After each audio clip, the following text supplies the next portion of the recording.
In the name of our Lord and Savior, Jesus Christ. Mukati mezuva ranhasi tiri kupfuurira mberi nekudzidza zvimwe zvaJesu. Mukati mezuva ranhasi musoro wechidzidzo chedu unotiwo happy marriage, yes we can. Happy marriage, yes we can. Vamwe vangashamisika kuti musoro wechidzidzo uyu uri kubva papi. But mugore ra2008 Barack Obama musure mekunge ahwina ma-elections ekuva president we-United States of America akapa victory speech. Following his victory in the 2008 United States presidential election, the then President-elect Barack Obama gave his victory speech at Grant Park in his home city of Chicago on November 4, 2008, before an estimated crowd of 240,000 people. Achitaura iye anoti, this is our time to put our people back to work and open doors of opportunity for our kids, to restore prosperity and promote the cause of peace, to reclaim the American dream and reaffirm that fundamental truth that out of many we are one, that while we breathe we hope, and where we are met with cynicism and doubts and those who tell us that we can't, we will respond with that timeless creed that sums up the spirit of a people. Yes, we can. Saka Barack Obama wakazikanwa nokukurumbira chose ne that phrase yekuti yes we can. Ichokwadi tinogona kuzviita. Saka nangoreso nhasi tiri kutiwo in this day and age patinoziva isu kuti kana takatarisa pamusoro penyaya yemuchato zvakawanda zvigozhero nezvinogozha zvinowanikwa mazviri. Asi we are also saying yes we can. Kana riri zano raMwari nesuwo tinogona chete kukunda. Saka ndo musoro wechidzidzo yatinacho mukati mezuva ranhasi. Muchaona kuti mukati menyika yatiri kurarama mukati mezuva ranhasi nemhaka yekuti there are a lot of hasty marriages out there. Kunyange pakati pevanodanwa nezita raMwari tiri kuwana pane kuparadzana madivorce and great confusion even in the church of God. But mchaona kuti kana tikaongorora zvakare tinosangana nema bitter ex-spouses, ma broken promises and confused children. But nhasi chidzidzo chedu choda kuti zvakadai zvisaitika kwatiri. Ingari uri muchato wako uta go through tough times or experiencing marital bliss, kana kuti usati waroora asi une pfungwa idzodzo. Bhaibheri rinotipa yambiro nerayiro inogona kubetsera michato yedu kuti ilaste.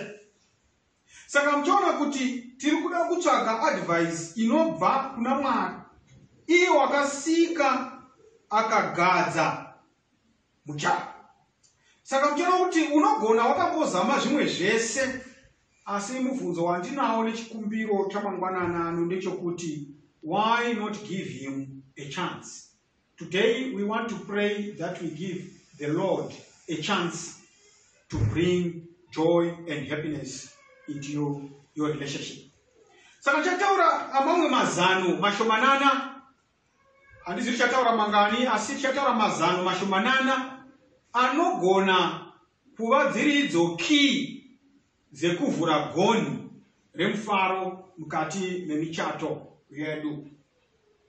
Gonhi rokutanga, dhoo rekutanga ratinofanira kupinda naro kuti tive nemufaro nderinoti ivai nekatumba kenyu. Establish your own private home. Ivai nekatumba kenyu. Rugwaro rwaGenesis chapter 2 verse 24 unotirwo a man shall leave his father and mother and be joined to his wife, and they shall become one flesh. Saka ilotiyo na izozo munhu unofanira kusiya baba vake na mai vake anamatire mukadzi wake vave nyama imwe. Muchaona kuti zano raMwari nderekuti kana vanhu vakaroorana vanofanira kubuda mumusha kana mumba mavabereki vavo vondoita wavo. Kunyange mari dzichadzati dzinogozha chose, budai muinde munoita katumba kenyu muri moga.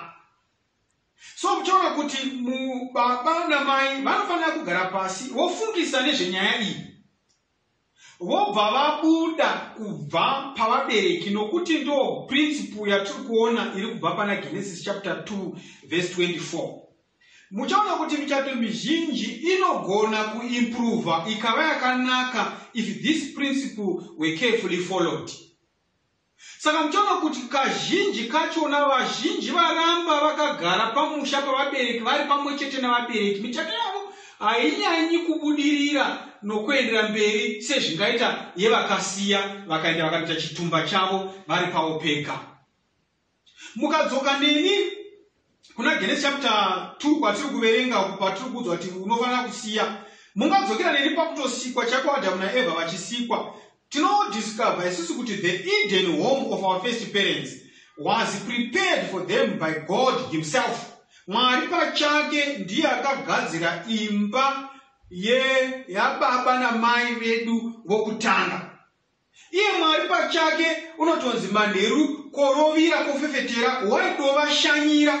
Kureva kuti Mwari waigona zvakare kuti kana aida waigona kusika Adamu naEvha otogara tose. Asi Mwari pachake unotsvakira vaviri ava imba yokugara. Ndokugadzira bindu reEden, ndokurifenisha, ndokuriisira zvose zvakarinakira, ndokuvatora ndokunovagara ikoko. Kana iye Mwari wakasika denga nenyika asina kugara navo akavatsvakira kwokugara, kwewe sei nhasi uchida kuti musoro wako gotsi papata unoda kuramba uripo pauri ipapo? Aripo ari kutonditeerera izvozvi akaroora 4-5 years ago, nanhasi akangoti zimbikiti aripo pamba pababa namai.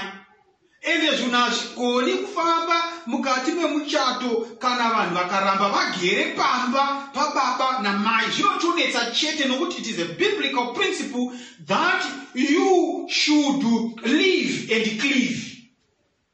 Unofanira kusiya wonoita cleave muri pakatumba kenyu. Saka kana vanhu vachida mufaro, chimboongorora kuti zvashayisa mufaro mukati merelationship yako izvezvi wakanteera ndezve inyaya yokuti hauna katumba kako. Ingawa ni dzimba dzokuroja dzakachipa mazuva ano, ma1 room anoita ma20 US, ma10 US arikoko kweso. Enda unoitawo kako kanoenderana necapacity neability yako. Saka mtaona kuti panapa Mwari waishanyira Adamu naEvha mubindu kana kufefetera rovira, waenda ondotaura neshamwari dzake, waitovashanyira. Tinogona kuwana mufungwa futi zvakare inokosha inoda kuti iyemi vabereki vanoramba makambambashira vana pamusha muwane pfungwa yacho. Mwari waitoshanyira vana vake Adamu naEvha. Nyangwe newe nhasi shanyirawo, kwete kubva wagarapo 24/7 unless there are compelling circumstances that makes it the only feasible solution. Zvakafanana ne-old age. Kana omutana akwegura abvezera asikachagoni kuti achigara ega, asikachagoni kuzviitira, aiwa isu sevana tisu manje tava neresponsibility tigare nani navo vari pedu. Amuzviona? Saka tinogona kugara navo, kwete kuti muri mai vakatoti gwindiri, baba vakatoti gwindiri, amuzviona? Asi moda kuti achiname muchinamira muri ipapo munovhiringidza nokunza confusion. Kuti tinofanira kushanyirana tichichengetana zviri responsible. Asi Bible rotibudisa pachina kuti the principle inoita kuti zvinyatso kufamba zvakanaka katsika kekushanyirana, akakugara tose tati pachitumba chimwe chete, zvinotadza kuti zvine madzudzo amadzudzo, zvine dambudziko izvi. Saka muchaona kuti kana muchida kuti muve nemufaro mikati memichato iri out there, establish your own private home, ivai nekatumba kwenyu. Muchaona kuti zvakare mukaverenga rugwaro rwa 1 Thessalonica chapter 4 verse 11 inotipa zvakare guidance pamusoro pema-in-laws, where we are encouraged as in-laws not to interfere with your son's or daughter's marriage unless your counsel is requested by both partners. Kana vose vakakumbira kuti uyai mutibetsere, mutiyananise, uyai mutionese, ndo pamunogona, bali kana vasati vakudana ichimboregana. Amazona. Saka mchona panapa tukaenga kuna rugwaro rwa 1 Thessalonica chapter 4 verse 11. 1 Thessalonica chapter 4 verse 11 inotiyo panapa, shingairirai kuva norugare, mumwe nomumwe abate zvake, muchibate basa nemavoko enyu sezvatakakurayirai. Hamuzviona? Kwai umwe nomumwe shingairirai, umwe nomumwe abate zvake. Hamuzviona?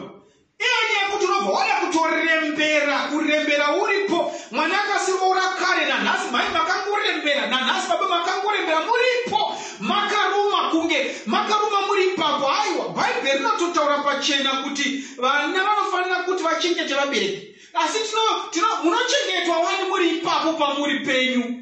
Regai vatange vabhonde, vatange vaitevo zvinoita kuti vakwanise kurarama vachienda mberi, muchiona muchivakurudzira. Bhaibheri roti chibata zvako, shingairira kubata zvako, umwe nomumwe ngaabate zvake, izvo zvevavavo vachichimborega vabate zvako. Ndozviri kureva panapa. So the duty of all in-laws is to leave the decisions made in the newly established home strictly alone. So in other words, point number 1 yakakosha zvakadaro kune vakaroora nokuroorana, ibvai ipapo pamuri. Musarabe makangoti shishita muripo pamba pavabereki, ibvai ipapo. Iye uri kutotitera ndo wandi kutora kuti ibvapo ipapo, chitobvapo uende unoita katumba kani kako. Kunyange pasi chigare chaicha zvatonzi munhu waenda unotegeswa musha. Amuzviona? Vakuru vakare zvichawanika, mombe dzichakawanda, mvura ichanaya zvakanaka, vanhu vachikohwa, matura akazara, mhuka dzichakazara, dzichangovhimiwa kwese kwese, usari huzere. Vaitonotegesa musha, wonzi wategeswa musha wake, kureva kuti zvakagara zvichongozivikanwa kuti aiwa zvakanaka kuti muite katumba kani kenyu. Saka variko vakatoshaya mufaro, variko vakatorambana, variko vakatosiyana nemhaka yokuti they failed on this first principle yokuti katumba kenyu apo muri vaviri, zvinogozha, zvinofadza, zvinonetsa, muri ipapo. Saka ndo suo rokutanga kuti goni rokutanga rokuti tive nema-happy marriages, ivai nekatumba kenyu. Imwe pfungwa zvakare yatingada kubata ingatibetsera mukati mezuva ranhasi ndeyekuti kana mabatanidzwa in holy matrimony, mazanganiswa, mabatanidzwa naMwari, zvakakosha kuti pose pamunofamba rangarirai kuti wakakunamatidzai muri vaviri ndiMwari. Iyo pfungwa yakaita sei futi yakakosha, nokuti Matthew 19 verse 5 to 6, rugwaro rwaMatiyo 19 verse 5 to 6 tichaverenga pano, unogona kutibetsera pafungwa yatinoda kuti tibudise zvakare panguva ino. Inoti iyo akati, nokuda kwaizvozvo murume uchasiya baba vake namai vake akanamatira mukadzi wake, ava vaviri vachava nyama imwe. Nokudaro havachiri vari vaviri asi inyama imwe. Zvino izvo Mwari zvaakasonganisa munhu ngaarege kuzviparadzanisa. Kureva kuti munhu akasonganisa vanhu ndiMwari, saka anofanira kuti aparadzanise zvakare ndiMwari. But Mwari ane nzira imwe chete yokuparadzanisa, dzamara rufu kwaparadzanisa. Saka in other words, pfungwa imwe yatinofanira kubata kuti zvakare ndeyokuti izano raSatan to break apart your marriage, nokuita tempt you to give up. But don't forget that God himself joined you together in marriage. Kana ari Mwari akakubatanidza ngakushayikwe munhu. Hamuzviona? Saka vanhu vanogara vakasira kukanda mapfumo pasi nemhaka yezvimwe zvazobuya. But pfungwa yekuramba uchingorangarira kuti rugwaro rwaMatiyo rwanotaura panapa kuti akasonganisa ndiMwari. Saka unofanira kuti kana pfungwa yacho yakubata wodzokera kuna Mwari wonohwa kuti pfungwa yake yakazochinja here kubva nezuro paya pawakapesa kuverenga vhesi wacho. Panopa panotobuda pachena manje kuti hatifaniri kurasa tariro nemhaka yekuti mweya mutsvene waMwari unogona kushandura mwoyo. Unogona kushandura mwoyo wepatina yako kana ukakumbira Mwari kuti shandurai mwoyo wacho. Amuzwana. Zvinotsvaka izvi kuti titoita ask for God's Spirit to change the hearts of our spouses. Whatever motivation you can have, it is impossible for you to change your spouse's heart, but only God's Spirit can change someone's heart. Kutotsvaka kuti mweya ushandure pfungwa iyoyo kuti wakanamatidza zviviri izvi ndiMwari pachake. Yakakosha kuti ibate ushe mukati meupenyu hwedu. Suo rechitatu rinotipinza mumufaro wemuchato tataura naro nezvanhasi nderekuti rinda ndangariro dzako. Rinda ndangariro dzako. Ifungwa yakakosha yokurinda ndangariro. Nokuti ndangariro dzinogona kumanya kwakawanda kana munhu wapinda mukati mematambudziko akasiyana siyana. Asi panapa pfungwa yatinoda kubudisa ndeyekuti ndangariro kana kuti pfungwa kana kuti mathoughts anoda kurinda. You should stand guard of your thoughts. Ndo zviri panapa. Regai timboverenga Zvirevo chapter 23 verse 7. 23 verse 7 inoti panapa, nokuti sezvaanofunga mumwoyo make ndo zvaakaita. Saka muchaona kuti panapa, as he thinks in his heart, so is he. Saka pfungwa dzinoda kuti dzirindwe nokuti kakufunga kaunoita ndo zvauri. Saka zvinoda kuti pfungwa dzirindwe dzisainde kumwe nokuti tikaramba todzitambanudza nokudzitevedzera unodzamara wava izvozvo zviri kufungwa. Saka Exodus chapter 20 verse 17 yoti, you shall not covet your neighbor's wife. Kuna kuti zvinototangira mufungwa kuti uchirewo kwako. Saka zvonzi rinda ndangariro dzako. Muchati Proverbs 4 verse 23 inoenda mberi zvakare yoti iyo panapa, chengeta mwoyo wako kupfuura zvose zvinofanira kurindwa, nokuti mukati mawo ndimo mune zvitubu zvoupenyu. Bhaibheri rinoti mwoyo wako uchengete kupfuura zvose zvingarindwa. Magedhe edzimba kunoiswa masecurity guard. Magedhe epapi vanokosha vanoita kurindwa nemagadhi nemabodyguards vachifamba. But zviri kunzi chikuru chakafanira kurindwa mwoyo wako. Kudarika zvimwe zvose zvingarindwa, rinda mwoyo, nokuti mukati memwoyo wako imomo ndo mune zvitubu zvoupenyu. So muchaona kuti tive nemufaro. Nyaya yakakosha inokurudzirwa ndeyekurinda zvitubu zvemwoyo. For out of it springs the issues of life. Philippians chapter 4 verse 8, you know, whatsoever things are true, noble, just, pure, lovely, or of good report, meditate on those things.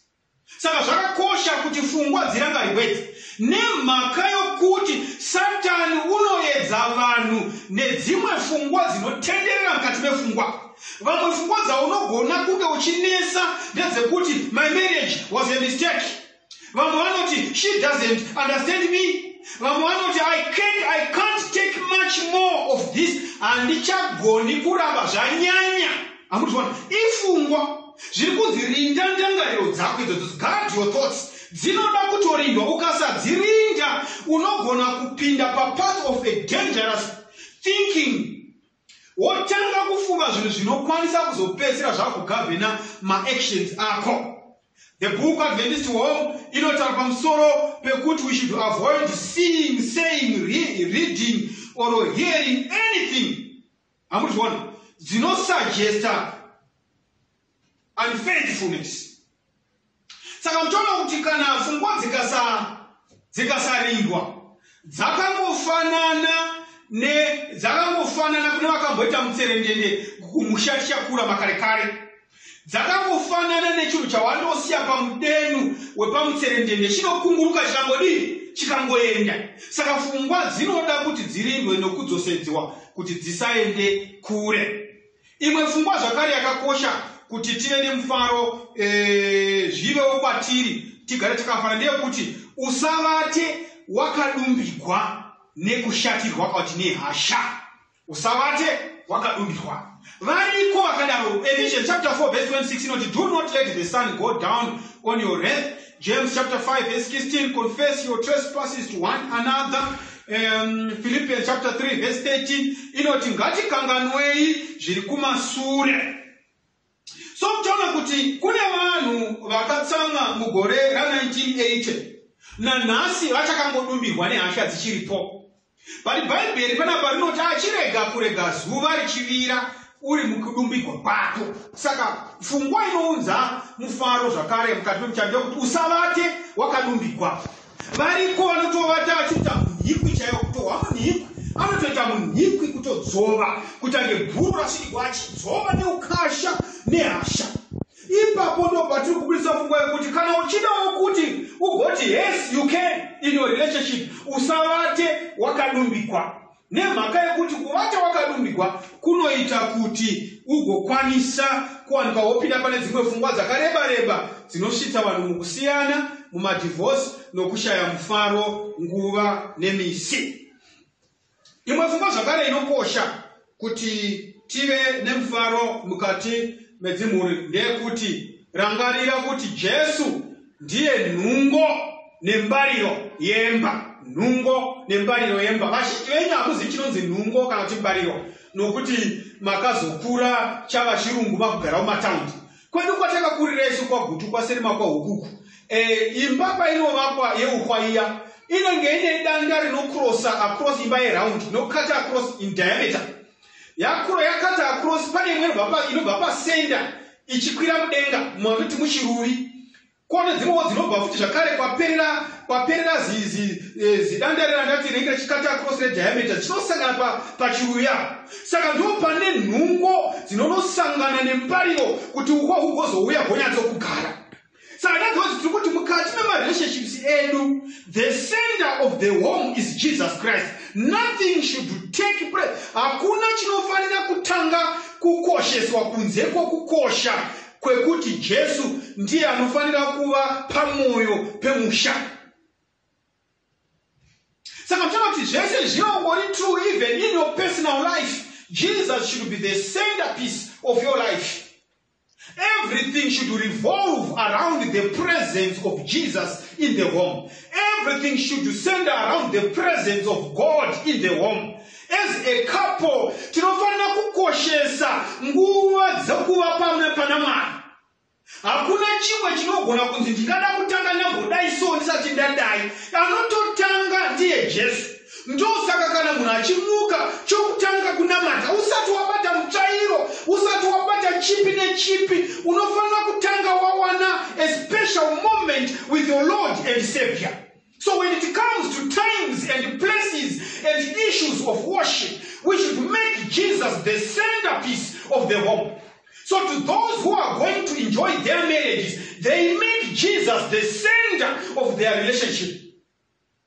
So mtaona kuti kana Jesu iriyo nhungo nembariro yemba, mumusha uyoyo unofanira kuti ugare une mufaro. Mukarika bhuku rinonzi Adventist home page 28 rinoti the presence of Christ alone can make men and women happy. All the common waters of life Christ can turn into the wine of heaven. The home then becomes as an Eden of bliss. The family, a beautiful symbol of the family in heaven.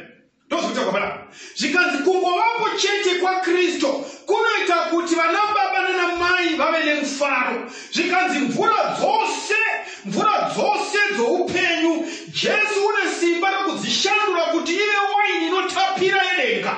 Saka kwai musha unofanira unobva waita iwo the Eden of bliss, a beautiful symbol of the family in heaven. That's what the Bible is saying in the spirit of prophecy. Saka mtona kuti mukaenda neni kurugwaro rwamapisarema. Rugwaro rwamapisarema chapter 127. Mapisarema chapter 127 tiri pafungwa iyoyo. The Bible says by verse 1, kana Jehovah asingavaki imba, vavaki vayo vanobata pasina. Kana Jehovah asingachengeti guta, Murindi unorindira pasina. Amuzona. Zvikanzi hazvina maturo kuti mumuke mangwanani nokunonoka kundovata nokudya zvokudya zvamakatamburira nokuti unopa vadikanwa vake izvozvo varete. The first things first. Saka you can clean the house and dust everything, but as long as we do not prioritize the relationship with God, we are doing nothing. That's what the Bible is saying here. If you go to Proverbs chapter 3, verse 6, Bible note, umutende panzira dzako dzose. Umutende panzira dzako dzose. Agoruramisa makwara ako ose. In all your ways, acknowledge him, and he shall direct your paths. Amutwana. Those who know Mukanda kuna Philippi chapter 4, and the peace of God, which surpasses all understanding, will guard your hearts and minds through Christ Jesus. Sakamchona kuti this is the greatest principle. Nemakayo kuti is the one that enables all the others. Mama principles all say atingataura tingareketa zvedu tikapedza angashika 100 angashika 2000, but this principle yokuti Jesu inhungo yemba ndiyo inoita kuti mama principle akwanise kubata ushe. Nemakayo kuti iye Jesu is the enabler. Iye Jesu ndiye anoita kuti zviite. In the absence of Jesus, the absence of him makes everything invalidated. So the vital ingredient of happiness in the home is not in diplomacy, it is not in strategy, it is not on our efforts to overcome problems, but rather in a union with Christ. Mubatanidzwane wachekoche pamweche tena Jesu ndizvo zvinounza mufaro mukati memhuri. Saka mtaona kuti kana tikatsvaka mufaro wacho tisikamutsvakiri pana Kristo tiri kutsvaka nhando. It's a waste of time. So mtaona kuti with Christ in the home, a marriage has a greater chance of being successful. Nemhaka yekuti kana aripo Jesu ndiye uya watati unoshandura mvura dzose unodzishandura dzikava waini inotapira. Saka Jesu nungo yemba. Christ, the center of the home, is the greatest principle. All the other principles that I can explain or that you have ever heard, they are subservient to this great principle. Ino yokutanga pana zvose. Saka unogona kuona iwe as partners, imwe yepartner ichiramwa kunamata. Unogona kutoiona ichitoona sokuti nguva yekunamata inomukanganisa kufamba mberi nokuita basa. Unoda kumanyira kuenda mugadheni, unoda kumanyira kuchaira, zvokunamata zvingatomukonesa. Amuzvona. But mtaona panapo kuti this is the first principle. Before you get the energy to do whatever you do, you get the energy from being empowered by the presence of Jesus in the world. Saka funga iyoyo yakakosha zvikuru. Ndosaka tichiti when you begin the day, begin with Jesus. When you close the day, close with Jesus. When you go to sleep with Jesus. When you snore, which is rizangonono, una Jesu. Kana uchimuka, kana uchimisa mota pinda pa recess, itangu recess, una Jesu. Uchipinda mu office kuite basi, pinda, una Jesu. Uchifunga kutaura, uchifunga ndangano dzako, nganzi ndangarire, uchiisa Jesu mukati meequation. Whatever I am doing, am I giving praise and honor to Jesus? This kind of behavior, this kind of conduct, at the time appointed to meet my Savior, am I doing anything that glorifies His name? This should be the centerpiece of the home. Saka mtana kuti Jesu inungo yemba. Jesu inungo yemba. Jesu inungo yemba. Ndo fungwa yatinoda kuti tibate ipapo. Saka imwe fungwa zvakare inoita kuti muri dzilaste nokuramba dzichienda mberi. Kutenderana kuti divorce is not the answer. Ifungwa yakakosha iyoyo. Kune vamwe vanongoti vakangonzi kwarubichana ndavakudzokera kubaba mai vangu. Saka mtaona panapo kuti rugwaro rwachairika rwaMatthew 19 verse 6 zvokwatizvo whatever God has joined together, let no man separate. Matthew 19 verse 9 mukadzira pazasi yoti whoever divorces his wife except for sexual immorality and marries another commits adultery, and whoever marries her who is divorced commits adultery. Romans chapter 7 verse 2, is only the woman who has a husband is bound by the law to her husband as long as he lives. Saka tikubudisa fungwa yekuti tenderanai muri vaviri kuti divorce is not the answer. Haikona kumanyira kungoti aiwa ndinodzokera kwamwini. Saka Bhaibheri rinobudisa pachena muchato uri an institution kana kuti chiro chakasungwa netambo dzisingadambuki. Dzinonetsa kudambuka. Amuzviona. Saka God designed marriage for life. Amuzviona. Kuti inofanira kugara nokusingaperi. Saka haikona garai makatenderana kuti chiro nenge tinganetsana. Divorce is not the answer. Is not the answer. Is not the answer. No fungwa imwe yatinoda kubudisa ipapo. Imwe fungwa zvakare inokosha yatinoda kuti tiverekete pamusoro payo. Ndeyekuti zvoni munhu anotsanangura nyaya yerudo kana anodescribe rudo ndiMwari pachake.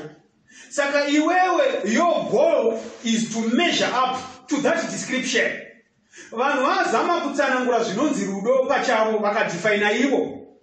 Vanhu vakaenda kuhip hop nereggae nemacelebrity vakazvitsvakira anofamba akashama nepikicha isina basa rose akanoimbira nziyo dzerudo akafuka ndihwo rudo. But no, Mwari ndiye anotsanangura chinonzi rudo. Iwe rako basa risina kuti uchitsanangura kuti rudo chii. Basa rako is to measure up. Unofanira kuti usimuke unanavire chipimo chadescribwa naMwari kuti ndo zvinonzi rudo. 1 Makorinde chapter 13. 1 Makorinde chapter 13 verse 4 to 7. Bhaibheri rinoya panapa roti rudo runo moyo murefu, runo moyo munyoro, rudo harune godo, rudo haruna manyawi, haruzvikudzi, haruiti zvisingafaniri, haruzvitsvakiri zvarwo, harutsamwi, harune zishura, harufariri zvisakarurama, asi runofarira zvokwadi, runofukidza zvose, runotenda zvose, rune tariro pazvose, runotsungirira pazvose. Saka Mwari panapa ari kudescribe chinonzi rudo. Saka mtoona kuti zviri kunzi kwai panapa rudo haisi impulse, hachisi chinhu chinokokaruka changovapo, but it is a holy principle inoinvolva zvinhu zvakadzama zvakadaro. Saka mtoona kuti pane rudo rwachokwadi yamunoti true love, muchato une chance yokukunda nemhaka yokuti zvanzi love suffers long and is kind. Love does not envy. Love does not parade itself. It is not puffed up. It does not behave rudely. Does not seek its own. It is not provoked. Haifungi zvakaipa. Hamuzviona? Hakufariri zvakaipa. But hunofarira chokwadi uyezve hunotakura zvose nokutenda zvose. Hune tariro mune zvose and it endures all things. Saka we should measure up to those standards. Do imwe fungwa yatona kubata. Imwe fungwa zvakare inobetsera kuti michato ive nemufaro nekufadza nokudakadza ndeyekurangarira kuti nyaya yekushora, kupopota, kutsamwa, kushusha inouraya rudo. Izvo zvakakosha zveshe. Inouraya rudo. Rugwaro rwaProverbs chapter 21 hunotitsanangurira pamusoro pefungwa iyoyi. Iyi ifungwa yakakosha.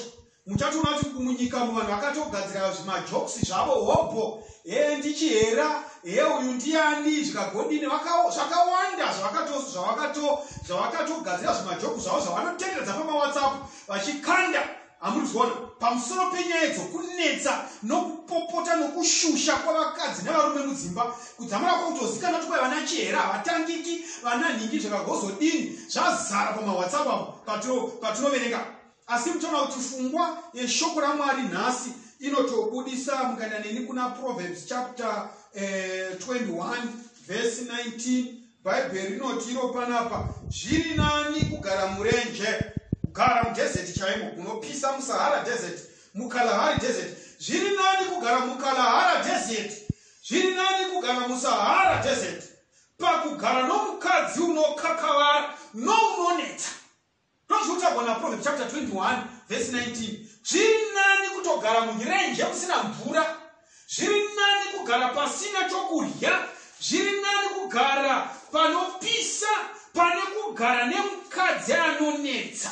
Ndozviri kutakuona Proverbs 21 verse 19. Zviri nani kugara murenje pakugara nomukadzi unokakavara nounenetsa. Haisi yaingokakavara chete.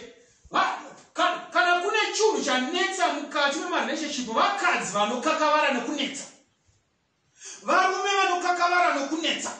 Pari Bhaibheri panobhara kuti zvotori nani zvazvo kuti ndigare mudesert pane kugara nemukadzi anokakavara nounonetsa. Kunetsa chapo variko vakadzi vanonetsa.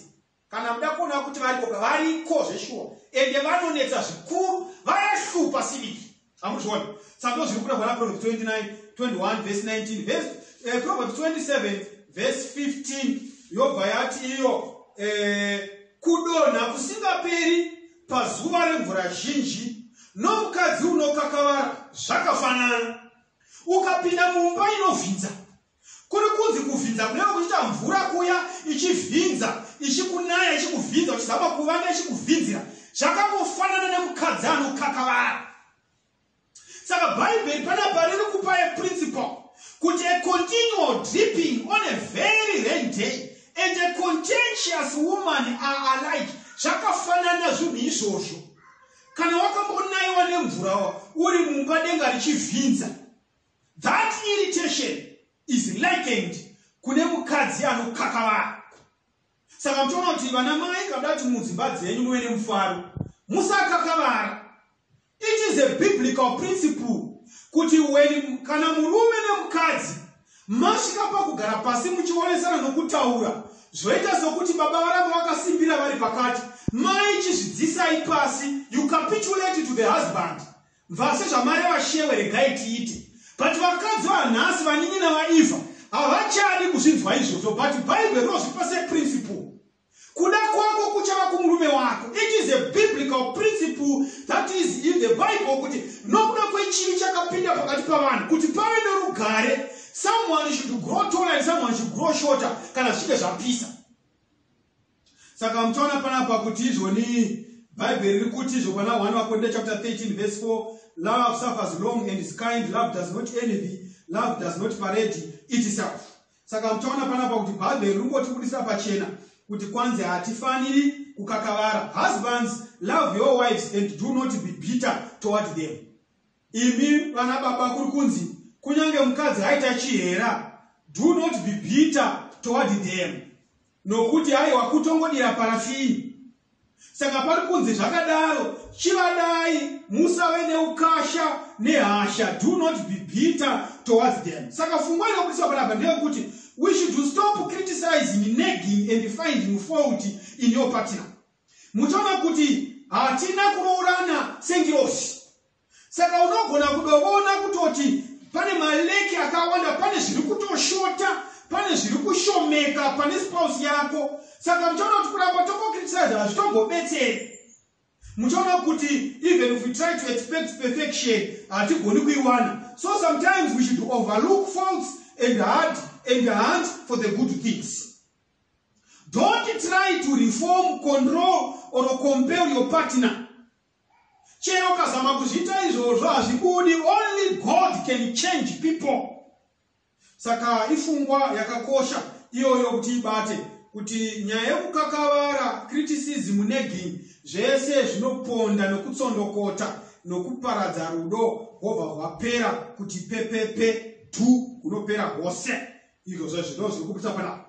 Saka mutoona kuti chimwe chinhu zvakare chinodiwa kuti mitato yedu irambe ichifadza ichiendera mberi ndeyekuti hatifaniri, tinofanira kuva vanhu vanozvidzora. We should not overdo in anything. We should be temperate. Ngatizvidzorei. We should bring our body into subjection. 1 Corinthians chapter 9 verse 27, I discipline my body and bring it into subjection. Muchaona panapa kuti pari kubuda pfungwa yekuti tikaita zvinhu zvatinopfurikidza mwero nezvinhu zvatinonyanya kuzosarirawo kumasure, zvese zvinogona kukonzeresa kuti michato yedu ive nduru. We should have time with God. We should have time for work, for love, for rest, for exercise, play, for meals, and all those things in a balanced manner. Saka mtona kuti tikazviita too much work and a lack of rest, zvinokonzeresa kuti paine dambudziko. Hamuzviona? Saka tinofanira kuva vanhu vanova temperate, vanozvidzora in everything that we do, so that we enjoy in our relationships. Tinofanira kuzvidzora. Chimwe chezvimwe zvakare chinoita kuti tive nemufaro ndechekuti we should be clean, modest, orderly and dutiful. Tinofanira kuva vanhu vane vakachinda. Kuchinda kwakakosha chose kuti kuchinda kuwanikwe kurimo mukati memichato yedu. Kana ukazoita uchapa maningi zvinogona zvodzoka zvonetsa. Saka uchapa neufende noushina hai itai zviita zvishoma. Mwari achitibetsera tinofanira kuva vanhu vakachinda nguva dzose. Zvinoita kuti mumwe wako aramba achiva attracted nokuramba achiyemurika nokukuona. 1 Timothy 2 verse 9 inoti iyo, saizvozvowo kuti vakadzi vashonge nguo dzakafanira, vanokunyara nokuzvidzora. Saka tinoti nyaya iri panapa ndeyekuti vanofanira kuzvidzora nokupfeka zvinhu zviri modest. In like manner also that the women adorn themselves in modest apparel. Saka mtona kuti tinofanira kuti tive vanhu vanogara vari neat, orderly and modest, clean and smart. Hamuzviona? Ndozviri kurehwa pana. Saka mtona kuti Isaiah chapter 52 verse 11 inotaura zvakare kuti be clean. Be clean. Ngative vanhu vakachinda. 1 Corinthians chapter 14 verse 40 inoti let all things be done decently and in order. Order yakakosha. Ukatoona kuti munhu achibva kubasa neshamwari dzake anosvika mumba mamainiya makaita bvukururu, aiwazve mumba ngamuwanikwewo mune order zvokuti kana vanhu vakasvikavo hatisvodi nokunyara, uyezve usimbe hudikwi. Saka mtoona kuti zvoni tinofanira kuti create a home environment that is clean and orderly, and this will bring peace and calmness. Zvakakosha izvozvo. Hamuzviona kuti zvivepo, kuti mufaro uvepo. Imwe pfungwa zvakare yatinoda kubata inoita kuti tive nemufaro nemichato yedu ilaste, kutaura zvinyoronyoro zvakatonhorera zvine mutsa mukati. Kutaura kune ginya ngakuve kushoma. Bhaibheri rinoti iro kuna Proverbs chapter 15, mukanda neni kuna Proverbs chapter 15 verse 1, Bhaibheri rinotibudisira richitiro mhinduro nyoro inodzora kutsamwa, asi shoko rinorwadza mwoyo rinomutsa hasha. Saka Bhaibheri rinotobudisa pachena kuti kana vanhu vachida kuti vagare vakafara mukati medzimba dzavo, mhinduro nyoro inodzora kutsamwa. Hamuzviona? Uyezve shoko rinorwadza mwoyo rinomutsa hasha. Nyaya yemashoko ane ganyabvu neginya mukati ngaainde achiita mashoma. Varume vedu vane dambudziko guru irori rokuti vanofunga kuti mashoko ane ginya neganyabvu ndiwo anonyanya kuita kuti zvifai. But Bhaibheri rotaura panapa kuti haiwa mhinduro nyoro nemashoko asina ginya mukati anoitawo kuti zviite zvichidzokedzana. Ecclesiastes chapter 9 verse 9, Muparidzi 9 verse 9 ndio toda kuverenga pano. Inoti iyo, gara nomufaro nomukadzi wako waunoda mazuva ako ose asina maturo aakakupa pasi pezuva, mazuva ako ose asina maturo, nokuti ndiyo mugove wako paupenyu uye pakubata kwako kwaunobata pasi pezuva. Saka Bhaibheri inotoda kuti tigare tine mufaro mukati medzimhuri dzedu. Hamuzviona? Kutokurudzirwa gara nemufaro nemukadzi wako waunoda, nokuti ndiyo nhaka yako pamazuva ako asina maturo aunopiwa pasi pezuva. Saka muchotoona kuti hakuna chimwe chinhu chinodarika kugara une mufaro, but Satani wakaburukira panyika. Hamuzviona? Adamu achaswa mubindu reIdeni mugadheni reIdeni. Waitofanira kutogarawo naEvha mazuva ake ose nemufaro nemukadzi wake. Asi nokuda kwokuti Eva wakabva parutivi rwake zuva riya, zvakakonzera kuti pazopinda kugeda kwemenu. Hamuzviona? But Bhaibheri rinotiudza panapa kuti tinofanira kuti tigare tine mufaro. Ndo Ecclesiastes 9:9 zviri kutaura. Uyezve tinofanira kubvisa childish things to behave like adult people. Hamuzviona? 1 Corinthians chapter 13:11. When I became a man, I put away childish thing. We should always speak softly and kindly to our spouses, even in disputes. Kunyange tiri mukati mekakava, kwai ngatitaurei zviri soft nezviri kind.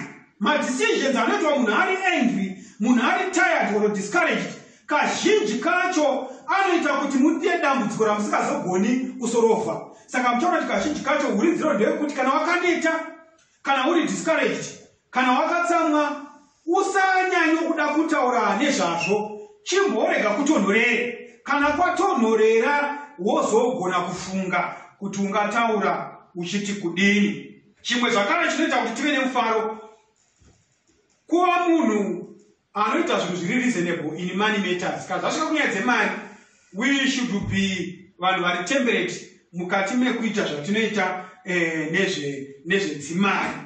Nekuti Bhaibheri inongoti pana 2 Corinthians chapter 9:7, God loves a cheerful giver. Mari yemhuri inofanira kuti ishandiswe tirimo mukati memuchato medu. Handika?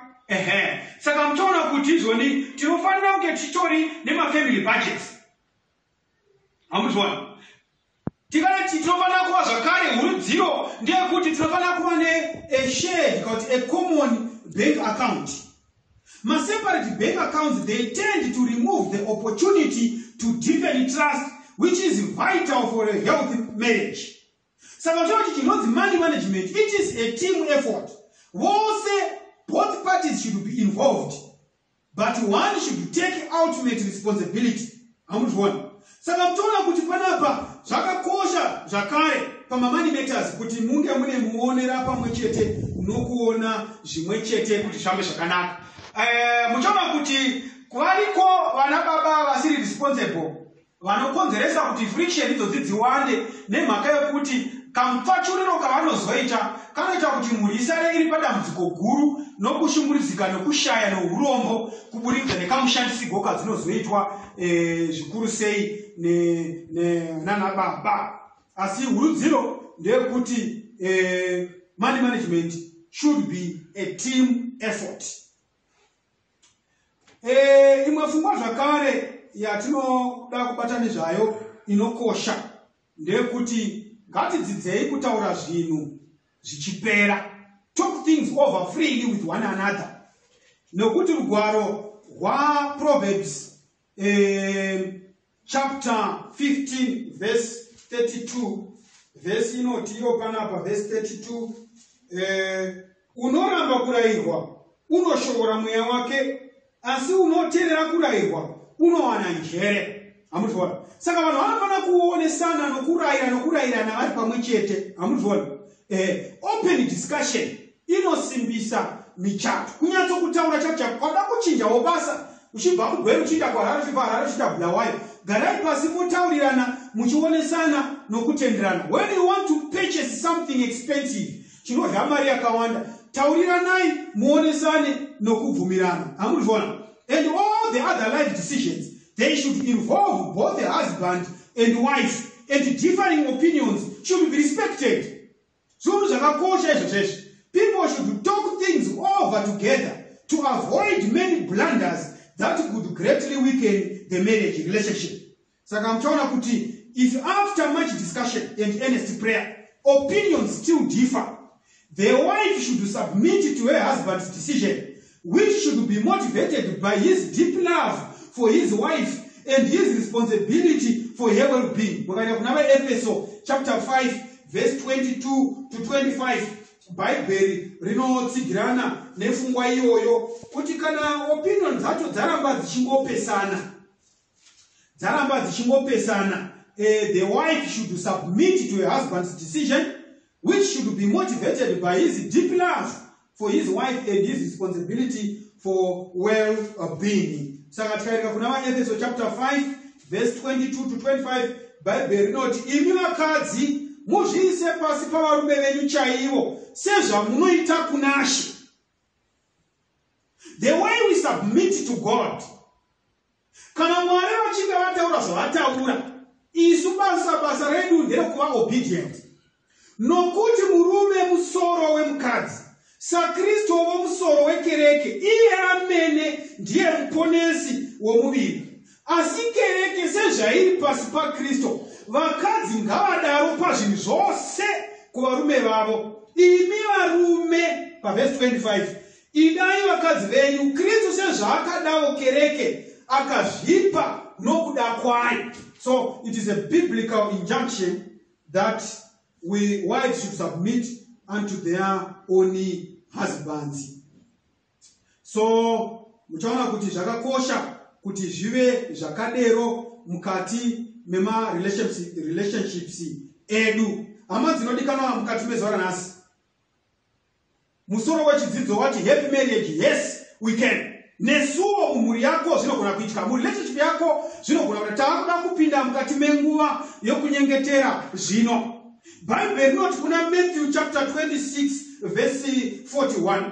Bible inoti kuna Matthew 26 verse 41.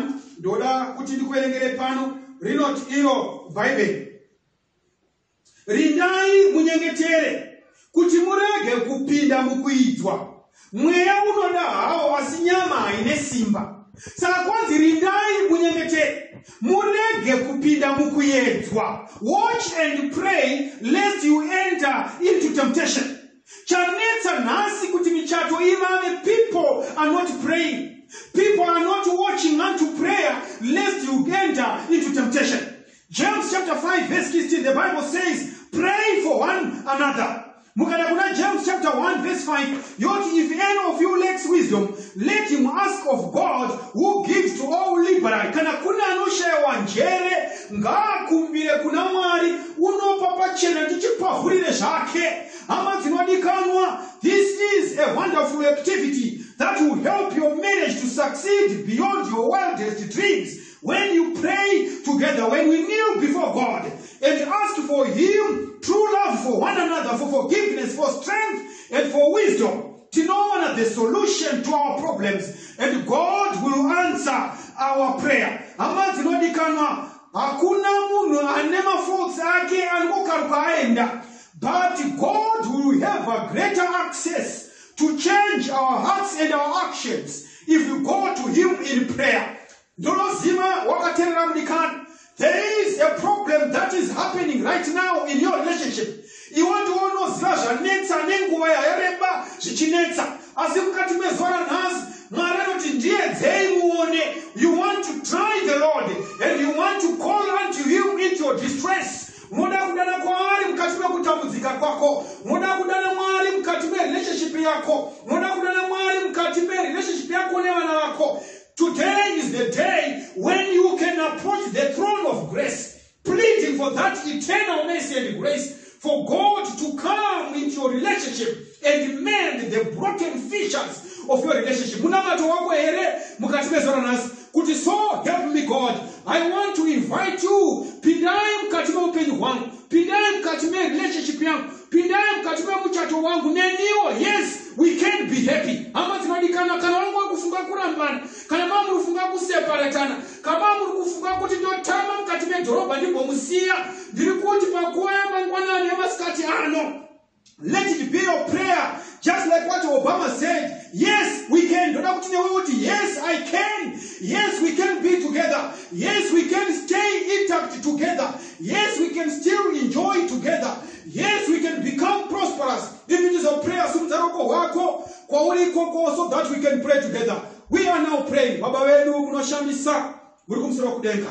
Yakutendai mkati mezvara nhasi nemukana wamatipa wekuongorora zvinorashoko renyu mukati menyaya yemuchato. Tinotenda, yes, we can be happy. Tinokumbira mupindire mukati mehana dzedu, kuna baba avo, mai avo, nemwana uyo, nemukomana uyo, nemusikana. Tinokumbira kuti Mwari pindai mukati mehana dzedu, pindai mundangariro dzedu. Ndimi moga the balm of Gilead. Ndimi munogona kuunza kurapwa nokudzokedzana. Tinokumbira Mwari kuti murayire mweya yose yekuparadzana, murayire Satani mumudzinge mukati meupenyu nemukati medzimhuri. Imi Mwari muteme ugariro hwenyu. Imi Mwari kana mapinda mukati medzimhuri, tinozwa mufaro bedzi nokuti mvura dzose munodzichinja zikava waini inotapira. Tinokumbirawo kutapira kwenyu mukati meupenyu hwedu. Kubvira zvino nokusingaperi tinokumbira tichipota nezita raJesu Kristu kana kusingaperi. Amen.